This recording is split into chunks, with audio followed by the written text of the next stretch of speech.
नमस्कार, स्वागत है आप सभी का डीडी न्यूज के इस खास बुलेटिन एक्सप्रेस 100 में, जहां हम आपके लिए लेकर आते हैं राजनीति, मनोरंजन, देश दुनिया, खेल और व्यापार जगत की सभी बड़ी खबरों को एक्सप्रेस यानी कि फटाफट अंदाज में। आपके साथ मैं हूं संध्या शर्मा। तो देखिए खबरें तेज रफ्तार से।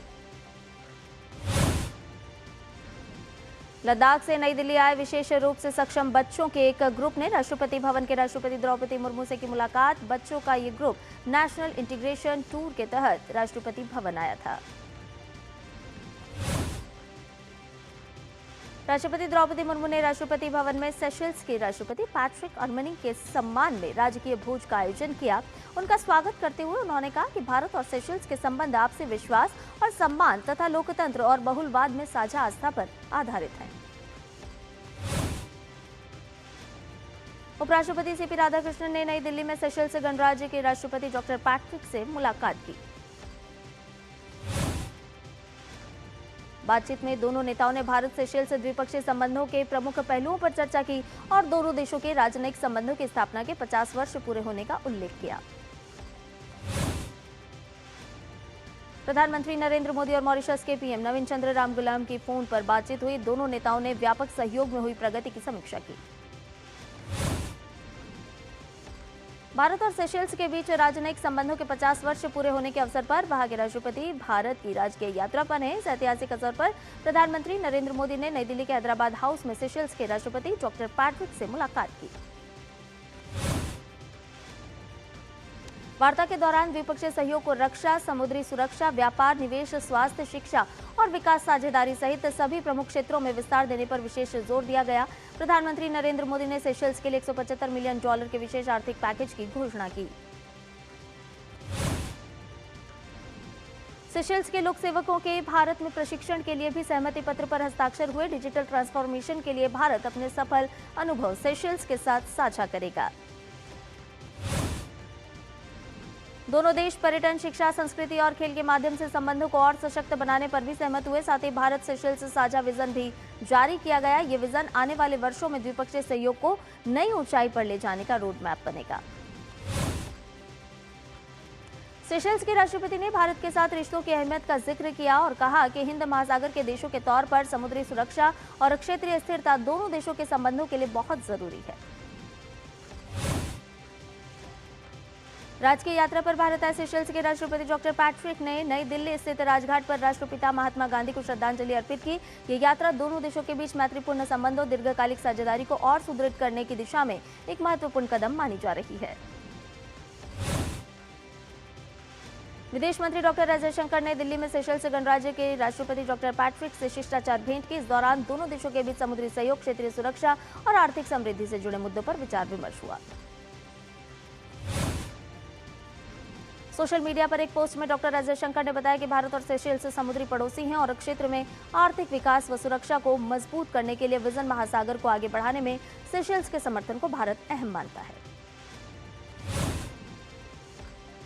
प्रधानमंत्री नरेंद्र मोदी ने इस साल के परीक्षा पे चर्चा कार्यक्रम के दूसरे हिस्से में देश के विद्यार्थियों से परस्पर संवाद किया। विद्यार्थियों से संवाद का मुख्य केंद्र परीक्षा का दबाव, तैयारियों की रणनीति, समय प्रबंधन और आत्मविश्वास के प्रति सकारात्मक सोच में मदद करना है। केंद्रीय गृह एवं सहकारिता मंत्री अमित शाह मंगलवार को नई दिल्ली में साइबर धोखाधड़ी से निपटने को लेकर आयोजित एक राष्ट्रीय सम्मेलन को संबोधित करेंगे। ये सम्मेलन साइबर सक्षम धोखाधड़ी से निपटना और उसके पूरे तंत्र को खत्म करना इस विषय पर केंद्रित है। इस मौके पर गृह मंत्री सीबीआई अधिकारियों के अलंकरण समारोह की अध्यक्षता करेंगे और सीबीआई की नई साइबर अपराध शाखा का उद्घाटन भी करेंगे।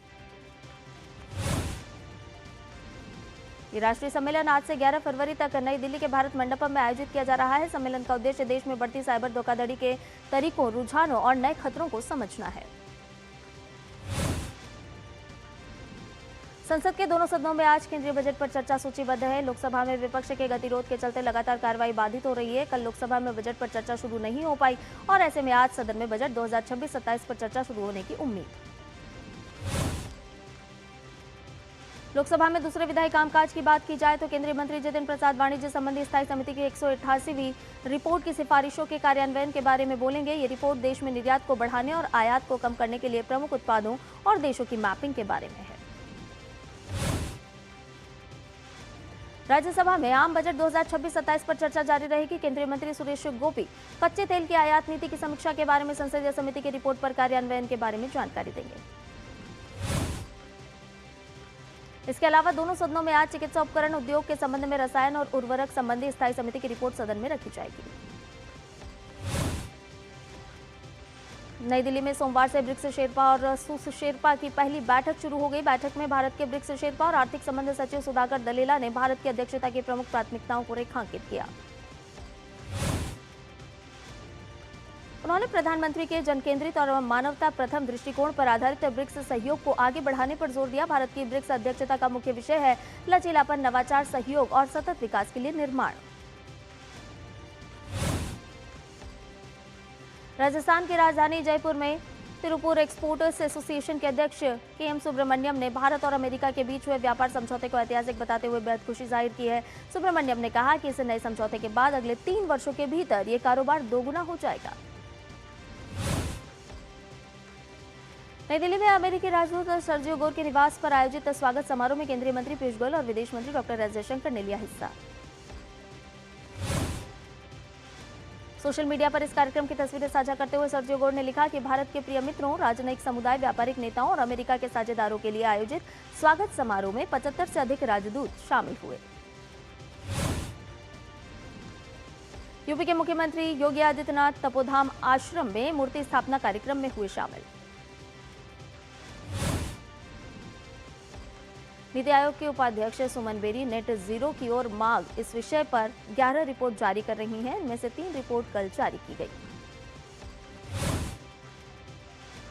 इन रिपोर्ट में विकसित भारत और नेट जीरो की ओर एक अवलोकन, व्यापक आर्थिक निहितार्थ और वित्तपोषण आवश्यकताएं शामिल हैं। श्रीलंका में भगवान बुद्ध के पवित्र देवनिमोरी अवशेषों के दर्शन करने के लिए श्रद्धालुओं की भारी भीड़ उमड़ रही है। भारत से लाए गए ये अवशेष कोलंबो के ऐतिहासिक गंगारामया मंदिर में रखे गए हैं, जहां हर रोज हजारों भक्त पहुंच रहे हैं। पीएम मोदी की पहल के चलते भगवान बुद्ध के अवशेष का कोलंबो पहुंच पाए हैं। महाराष्ट्र जिला परिषद चुनाव में भारतीय जनता पार्टी के नेतृत्व वाले महायुति गठबंधन ने शानदार जीत दर्ज की है। महायुति ने 731 में से 552 सीटों पर जीत दर्ज की। सत्तारूढ़ गठबंधन में भारतीय जनता पार्टी 225 सीटों के साथ शीर्ष पर रही। उत्तर प्रदेश देश का पहला राज्य बन गया है जिसने विकास की गति और औद्योगिकीकरण में तेजी को दर्शाते हुए अपना अलग आर्थिक सर्वेक्षण रिपोर्ट प्रस्तुत किया है।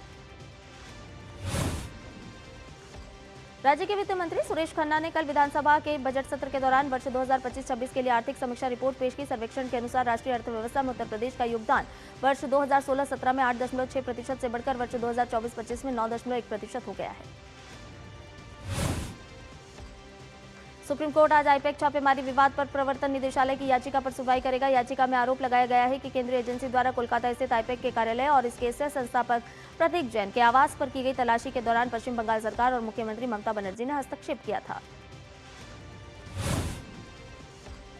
अपनी याचिका में ईडी ने मुख्यमंत्री ममता बनर्जी, राज्य के पुलिस महानिदेशक और कोलकाता पुलिस आयुक्त के खिलाफ एफआईआर दर्ज करने के निर्देश देने की मांग की है। राष्ट्रीय कृमि मुक्ति दिवस भारत सरकार की स्वस्थ पहल है। इसके तहत 1 से 19 वर्ष के बच्चों और किशोरों को कृमिनाशक दवा दी जाती है ताकि उनका शारीरिक मानसिक विकास बेहतर हो सके। उत्तर प्रदेश के कानपुर में सिविल लाइंस पुलिस स्टेशन क्षेत्र के पास एक युवक की मौत हो गई। पुलिस सभी एंगल से मामले की जांच कर रही है। मध्य प्रदेश के मुरैना में निर्माणाधीन इमारत की छत गिरने से 3 लड़कियों की मौत हो गई और 5 लोग घायल हो गए।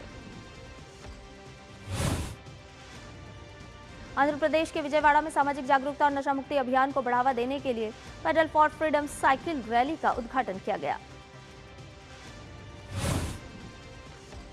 पंजाब के अमृतसर में पुलिस ने सीमा पार तस्करी गिरोह का भंडाफोड़ किया। गिरोह के 5 लोगों को गिरफ्तार किया गया, जिनके पास से 6 पिस्तौल, 115 ग्राम हेरोइन और 12 लाख रुपए की ड्रग मनी जब्त की गई।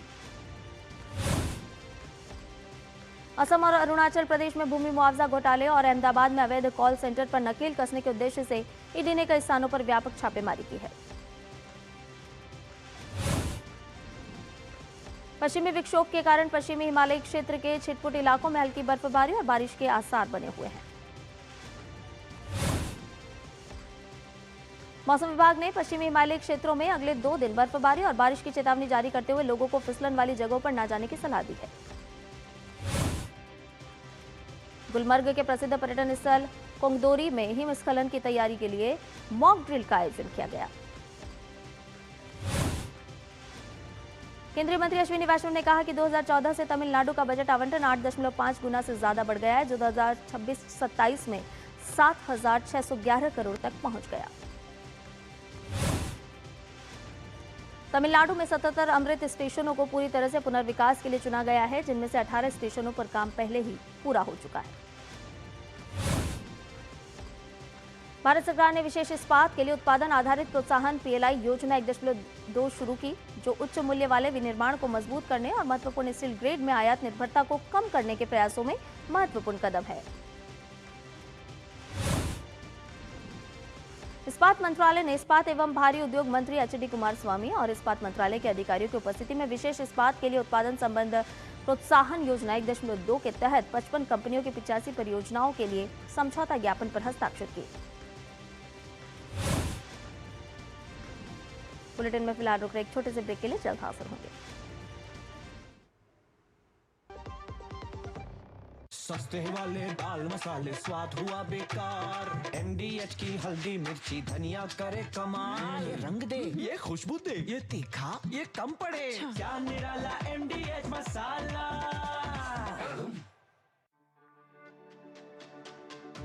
मेरी पसंद, मेरी पसंद, मेरी पसंद, मेरी पसंद, हमारी पसंद, हम सबकी पसंद। मजबूत देश का मजबूत सरिया हो गया स्टील। विभाग अनेक, कंप्लेंट बॉक्स 1। किसी भी सरकारी दफ्तर, विभाग या बैंक से जुड़ी शिकायत के लिए pgportal.gov.in पर जाएं, रजिस्टर करें, संबंधित विभाग चुनें, शिकायत दर्ज करें और ट्रैकिंग आईडी नोट करें। एसएमएस या ईमेल पर एक्नॉलेजमेंट पाएं और शिकायत का जवाब सीधे मंत्रालय से प्राप्त करें। अब तक 1,12,00,000 से अधिक भारतीयों ने भरोसा जताया। सीपी ग्राम्स, आपकी हर शिकायत का हल। अभी शिकायत दर्ज करें pgportal.gov.in। ओ हरि भैया, अरे वाह, खेतों में कौन सी फसल लगाए हो? 12 महीने कमा कर दे ऐसी फसल। क्या? मैंने नया व्यवसाय शुरू किया है। उसके लिए पैसे? इसमें किसी निवेश की जरूरत ही नहीं। अच्छा, मुखिया जी। अरे मुखिया जी, नमस्ते। अरे हरी, कब आ रहे हो? आप बस चलिए, मैं पहुंचता हूं। अब मैं LIC एजेंट हूं। LIC एजेंट बनो, अब बड़ा सोचो। हमारी वेबसाइट पर जाएं या अपनी नजदीकी LIC शाखा से संपर्क करें। ब्रेक के बाद एक्सप्रेस 100 में आपका एक बार फिर से स्वागत है। आइए बाकी की खबरों को जान लेते हैं फटाफट अंदाज में। भारत की अर्थव्यवस्था एक बार फिर दुनिया में अपना दबदबा बनाने जा रही है। मूडीज रेटिंग्स ने साफ कहा है कि अगले वित्त वर्ष 2026-27 में भारतीय अर्थव्यवस्था तेज रफ्तार से बढ़ेगी और G20 की सभी बड़ी अर्थव्यवस्थाओं को पीछे छोड़ देगी। विदेश सचिव विक्रम मिस्री ने कहा कि भारत के ऊर्जा स्रोतों से जुड़े फैसले पूरी तरह राष्ट्रीय हित के आधार पर किए जाते हैं, जिनमें विविधीकरण और प्रतिस्पर्धी कीमतों पर विशेष जोर दिया जाता है। देश में अब सूक्ष्म और लघु उद्यम SME को 20 लाख रुपए तक का कोलैटरल फ्री लोन मिलेगा। रेल मंत्री अश्विनी वैष्णव ने वीडियो कॉन्फ्रेंसिंग के जरिए असम के सिलचर और मिजोरम के सैरांग के बीच पैसेंजर ट्रेन को हरी झंडी दिखाई। नई ट्रेन चलने से असम के बराक वैली और मिजोरम के बीच आवागमन में सुविधा होगी। साथ ही ये पूर्वोत्तर क्षेत्र में रेल कनेक्टिविटी, पर्यटन और उद्योग को बढ़ावा देने में भी मददगार साबित होगा। रेल मंत्री ने इस मौके पर गुवाहाटी रेलवे स्टेशन पर नई यात्री सुविधाओं का भी शुभारंभ किया। रेल मंत्री ने कहा कि करीब 2100 करोड़ रुपए की लागत से पूर्वोत्तर के 60 रेलवे स्टेशनों का अमृत भारत स्टेशन योजना के तहत पुनर्विकास किया जा रहा है। देश में रत्न और आभूषण से जुड़े कारोबारियों ने भारत अमेरिका ट्रेड डील को ऐतिहासिक कदम बताते हुए कहा कि इससे भारत के निर्यातकों के लिए हाई वैल्यू वाला अमेरिकी बाजार खुलेगा और द्विपक्षीय व्यापार को बढ़ावा मिलेगा। भारत अमेरिका समझौते का विभिन्न उद्योग संगठनों और कारोबारियों ने स्वागत किया है। विशेष रूप से खेती और डेयरी को समझौते से बाहर रखने से कारोबारियों में खुशी का माहौल है। भारत अमेरिका व्यापार समझौते से कारपेट कारोबारियों और निर्यातकों में उम्मीद की नई लहर है। कारोबारियों का कहना है कि ऐतिहासिक क्षण है। समझौता उद्योग के लिए संजीवनी से कम नहीं है। भारत के रियल जीडीपी वित्तीय वर्ष 2026-27 में 6.4% की दर से बढ़ सकती है। इसकी वजह मजबूत घरेलू खपत और नीतिगत समर्थन है। एनकॉइस ने 27वां स्थापना दिवस मनाया। महासागर से जुड़ी 3 नई डिजिटल सेवाओं jellyfish aggregation information interactive portal jelly AIIP Samudra 2.0 mobile app और swell surge inundation vulnerability advisory system SIVAS का शुभारंभ किया। सरकार ने कहा कि भारत ने वैश्विक नेटवर्क रेडीनेस इंडेक्स 2025 में अपनी स्थिति बेहतर की। इस रिपोर्ट में भारत की रैंकिंग 4 पायदान ऊपर गई है और अब भारत 45वें स्थान पर पहुंच गया है। भारत का चाय निर्यात रिकॉर्ड ऊंचाई पर पहुंच गया है। भारतीय चाय बोर्ड के अस्थायी आंकड़ों से पता चलता है कि भारत ने वर्ष 2025 में 2,804 लाख किलोग्राम चाय का निर्यात किया। देश में मत्स्य पालन ऋण योजनाओं के अंतर्गत जून 2025 तक 4.76 लाख किसान क्रेडिट कार्ड्स के जरिए 3,214.32 करोड़ रुपए वितरित किए जा चुके हैं और बीते 10 वर्षों में मछली उत्पादन 2 गुना हो गया है। इनकम टैक्स विभाग ने इनकम टैक्स नियमों का एक नया ड्राफ्ट जारी कर दिया है, जिसमें टैक्स से जुड़े फॉर्म्स की नंबरिंग बदलने का प्रस्ताव रखा गया है, जिसका उद्देश्य टैक्स से जुड़ी जानकारी भरने की प्रक्रिया को आसान बनाना है। अदानी एनर्जी सॉल्यूशंस लिमिटेड ने बताया कि उसने अपने बड़े high voltage direct current transmission project के लिए जापानी बैंकों के एक कंसोर्टियम से दीर्घकालिक फंडिंग हासिल की है। साल 2025 में भारत में सस्ते 5G स्मार्टफोन की शिपमेंट में साल दर साल आधार पर 1900% से ज्यादा की बढ़ोतरी हुई है। मारुति सुजुकी इंडिया लिमिटेड ने बताया कि उसने साल 2025 में रेलवे के जरिए 5.85 लाख से ज्यादा वाहनों की डिलीवरी की है, जो साल 2024 के मुकाबले 18% ज्यादा है। जूता चप्पल विनिर्माता कंपनी बाटा इंडिया लिमिटेड का चालू वित्त वर्ष की तीसरी तिमाही में एकीकृत शुद्ध लाभ 12.61% बढ़ा। बांग्लादेश में 12 फरवरी को होने वाले ऐतिहासिक 13वें संसदीय चुनाव के लिए आज सुबह प्रचार का शोर थम गया है। चुनाव प्रचार के अंतिम दिन राजधानी ढाका में प्रमुख राजनीतिक दलों के नेताओं की रैलियां भी निकाली। बांग्लादेश में मतदान से पहले 48 घंटे के अनिवार्य साइलेंस पीरियड की शुरुआत हो गई है। अभियान का यह अंतिम चरण सख्त पाबंदियों, कड़ी सुरक्षा और नए चुनावी सर्वेक्षणों के बीच संपन्न हुआ। अमेरिकी राष्ट्रपति डोनाल्ड ट्रंप ने कहा कि अमेरिका ओंटारियो और मिशिगन के बीच निर्माणाधीन गोर्डी होवे अंतर्राष्ट्रीय पुल के लिए परमिट प्रदान करने के संबंध में कनाडा के साथ तुरंत बातचीत शुरू करेगा। रूस यूक्रेन के बीच 4 साल से चल रहे संघर्ष को खत्म करने के लिए हो रही शांति वार्ता को लेकर एक रूसी राजनयिक ने कहा कि शांति वार्ता में यूक्रेन की सुरक्षा चिंता के साथ रूस की सुरक्षा चिंता पर भी विचार किया जाना चाहिए।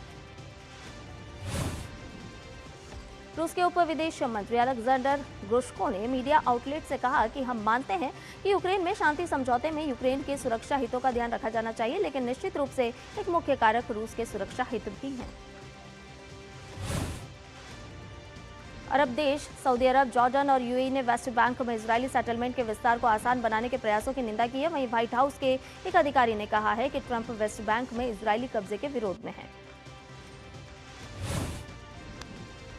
व्हाइट हाउस के एक अधिकारी ने दोहराया कि स्थिर वेस्ट बैंक इजरायल की सुरक्षा और हित के लिए आवश्यक है। इस क्षेत्र में शांति स्थापित करने का लक्ष्य पूरा होगा। इजरायल ने दक्षिण गाजा में हमास के 4 आतंकियों को मार गिराने का दावा किया है। इजरायल की सेना ने कहा कि संघर्ष विराम का उल्लंघन करते हुए एक सुरंग से निकलकर उसके सैनिकों पर हमला करने वाले 4 हथियारबंद आतंकवादियों को उसने मार गिराया। गाजा के स्वास्थ्य अधिकारियों ने कहा कि इजरायल की गोलीबारी की कई घटनाओं में 6 लोग मारे गए हैं, जिनमें से 4 लोग गाजा सिटी के एक अपार्टमेंट में एयर स्ट्राइक में मारे गए। बोलीवियाई सैनिकों ने मध्य बोलीविया के कोचाबाम्बा के पास जंगल में छिपी 2 बड़े पैमाने पर कोकीन बनाने वाली प्रयोगशालाओं को नष्ट कर दिया। आर्मेनिया और अमेरिका ने सिविल परमाणु क्षेत्र में सहयोग करने पर सहमति व्यक्त की है। इसे लेकर अमेरिका के उपराष्ट्रपति जेडी वेंस और आर्मेनिया के प्रधानमंत्री निकोल ने सहमति पत्र पर हस्ताक्षर किए। अमेरिका में ब्रिटेन के राजदूत रहे पीटर मैंडलसन और जेफरी एप्स्टीन के संबंधों का खुलासा होने के बाद स्कॉटलैंड में लेबर पार्टी के नेता अनस सरवर ने प्रधानमंत्री कीर स्टारमर से इस्तीफा देने की मांग की है। कीर स्टारमर के चीफ ऑफ स्टाफ और संचार निदेशक ने इस्तीफा दे भी दिया है। आपको बता दें कि पीटर मैंडलसन और अपराधी जेफरी एप्स्टीन के संबंधों का खुलासा होने के बाद ब्रिटेन के प्रधानमंत्री कीर स्टारमर की कुर्सी पर खतरा मंडरा रहा है। जॉर्जिया के गैनस्विले में एक छोटे विमान ने सड़क पर आपातकालीन लैंडिंग की, जिससे कई वाहनों की टक्कर हो गई और एक प्रमुख चौराहा बंद हो गया। मैक्सिको में खसरा टीकाकरण अभियान तेज हो गया है। राष्ट्रीय प्रकोप रिपोर्ट के अनुसार जनवरी से 6 फरवरी तक राज्य में खसरे के 1245 पुष्ट मामले और 2370 संभावित मामले दर्ज किए गए हैं। पाकिस्तान क्रिकेट बोर्ड ने टी20 विश्व कप में भारत के खिलाफ नहीं खेलने के अपने फैसले पर यू टर्न ले लिया है। पाकिस्तान सरकार ने पाकिस्तान क्रिकेट बोर्ड को ये मैच खेलने की अनुमति दे दी है। भारत और पाकिस्तान के बीच मुकाबला अब निर्धारित कार्यक्रम के अनुसार 15 फरवरी को कोलंबो में खेला जाएगा। आईसीसी की सख्ती, बांग्लादेश की अपील और लगातार बातचीत के बाद पाकिस्तान पीछे हटता नजर आया। बीसीसीआई ने 2025-26 सत्र के लिए टीम इंडिया के सीनियर पुरुष और सीनियर महिला खिलाड़ियों के वार्षिक सेंट्रल कॉन्ट्रैक्ट की घोषणा कर दी है। बोर्ड ने A+ कैटेगरी को पूरी तरह खत्म कर दिया है। जसप्रीत बुमराह, शुभमन गिल और रविंद्र जडेजा को बीसीसीआई ने ग्रेड A सेंट्रल कॉन्ट्रैक्ट में शामिल किया है। ये तीनों ही इस बार सबसे ऊंची कैटेगरी में जगह पाने वाले खिलाड़ी हैं। सिर्फ वनडे फॉर्मेट खेलने वाले पूर्व कप्तान विराट कोहली और रोहित शर्मा को ग्रेड बी में रखा गया है। सूर्यकुमार यादव को भी ग्रेड बी में जगह मिली है। महिला क्रिकेट में विश्व कप विजेता कप्तान हरमनप्रीत कौर, स्मृति मंधाना, जेमिमा रॉड्रिग्स और दीप्ति शर्मा को ए श्रेणी में रखा गया है। स्नेह राणा को भी ग्रेड सी से बी में भेजा गया है। ग्रेड बी में रेणुका ठाकुर, शेफाली वर्मा, ऋचा घोष, स्नेह राणा को जगह मिली है। वहीं ग्रेड सी में राधा यादव, अमनजोत कौर, प्रतिका रावल को जगह मिली है। आईसीसी टी20 विश्व कप में आज 3 मुकाबले खेले जाएंगे। दिन के पहले मैच में नामीबिया का सामना दिल्ली में नीदरलैंड से होगा। आज के दूसरे मैच में न्यूजीलैंड और संयुक्त अरब अमीरात की टीम आमने सामने होंगी। न्यूजीलैंड की टीम ने अपना पहला मैच अफगानिस्तान के खिलाफ 5 विकेट से जीता था। दिन का तीसरा और अंतिम मुकाबला पाकिस्तान और यूएसए के बीच खेला जाएगा। पाकिस्तान को अपने पहले मैच में नीदरलैंड के खिलाफ बड़ी मुश्किल से जीत हासिल हुई थी। कप्तान एडम माकरम के शानदार अर्धशतक की मदद से दक्षिण अफ्रीका ने टी20 विश्व कप में कनाडा को 57 रन से हरा दिया है। 214 रन के लक्ष्य का पीछा करते हुए कनाडा की टीम 8 विकेट पर 156 रन ही बना पाई। माकरम ने 32 गेंद में 10 चौकों और 1 छक्के की मदद से 59 रन बनाए। आखिर में अनुभवी डेविड मिलर ने 23 गेंद में नाबाद 39 और ट्रिस्टन स्टब्स ने 19 गेंद में 34 रन की पारी खेली। ओलंपिक पदक विजेता मनु भाकर ने एशियाई पिस्टल एवं राइफल चैंपियनशिप की 25 मीटर पिस्टल स्पर्धा में रजत पदक अपने नाम किया। भारत की युवा निशानेबाज ईशा सिंह ने भी बेहतरीन प्रदर्शन करते हुए कांस्य पदक जीता। जूनियर 25 मीटर पिस्टल फाइनल में भारत की नाम्या कपूर ने रोमांचक शूट ऑफ में स्वर्ण पदक जीतने में सफलता हासिल की। भारत के पूर्व क्रिकेट कप्तान सौरव गांगुली और विश्व कप विजेता टीम के तेज गेंदबाज रहे जहीर खान ने भारतीय कॉर्पोरेट प्रीमियर लीग के सीजन 4 की ट्रॉफी और जर्सी का अनावरण किया। एक्सप्रेस न्यूज में फिलहाल के लिए इतना ही। मुझे दीजिए इजाजत। नमस्कार।